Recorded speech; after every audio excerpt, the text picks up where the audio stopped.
If you've ever wondered why you're so bad with money, even though you know exactly what you should be doing, I need you to stop blaming yourself.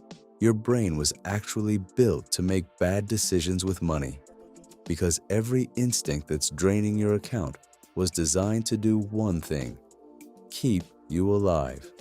For almost the entire time humans have existed, life was short and brutal, and that's the world your brain was shaped for, not the one you're living in now. Food was scarce, danger was everywhere, and anything past next week was essentially a coin flip.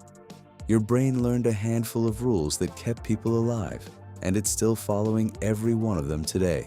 The catch is, you don't live in that world anymore. You live in one with credit cards, index funds, and compound interest, none of which existed when those rules were written. Scientists call this clash an evolutionary mismatch, an instinct that once saved your life now working against you. And once you can see the 4 rules your brain is still obeying, the way you handle money suddenly makes a lot more sense. The first rule is the simplest one, and it's the reason you struggle to walk out of a shop empty-handed. When your ancestors found food or anything useful, hesitating could mean losing it. So the brain rewarded grabbing things right away with a jolt of good feeling. That jolt is dopamine, and most people misunderstand it. It isn't really the feeling of having something, it's the feeling of wanting it. It fires hardest in the seconds before you get the thing, which is why the wanting and the online browsing and the waiting for the delivery is often better than the item itself, which usually feels a bit flat once it shows up. That was harmless for our ancestors when the reward was a handful of berries. It's a lot less harmless now that companies use scarcity marketing tactics to squeeze money out of you. They use a countdown timer on a sale, a warning that stock is running low, a feed that shows you the exact thing you're most likely to want, all to make sure that you grab their product as soon as possible. Grabbing rewards, though, is a cheap mistake. The rule that costs you the most is the one your brain reaches for when the stakes are high, and it runs entirely on fear. In your ancestors' world, a loss could kill you. Lose your food, your shelter, or your place in the group, and you might not see the next month. So the brain learned to dread losing far more than it enjoys winning. Researchers have put a number on it. Losing money hurts up to 6 times as hard as gaining the same amount feels good. It's why plenty of smart people never start investing at all, because the small chance of losing a bit of money scares them more than the near certainty of inflation eating their savings while it sits in the bank. And that same fear drives the sunk cost fallacy, where you keep pouring money into something that clearly isn't working, only because you've already put so much in that walking away would feel like admitting it was all wasted. So you stay in the course you stopped enjoying months ago, or keep funding the side project that was never going to work, telling yourself you're protecting your investment, when the truth is that money is gone either way. The next rule isn't about you at all. Humans survived in groups, never alone, so fitting in wasn't optional. It was life or death. So your brain still runs a simple rule. If everyone's doing it, it must be safe and it must be right.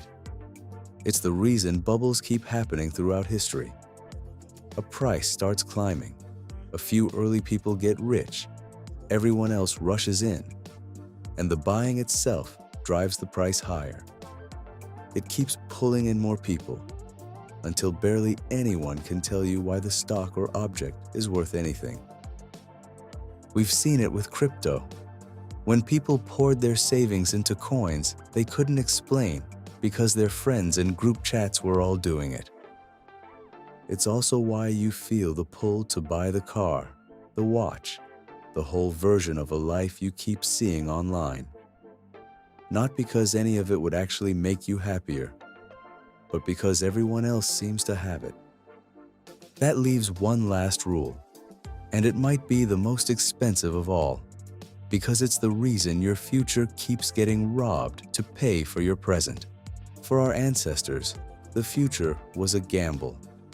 The hunt might fail. You might not be here next year.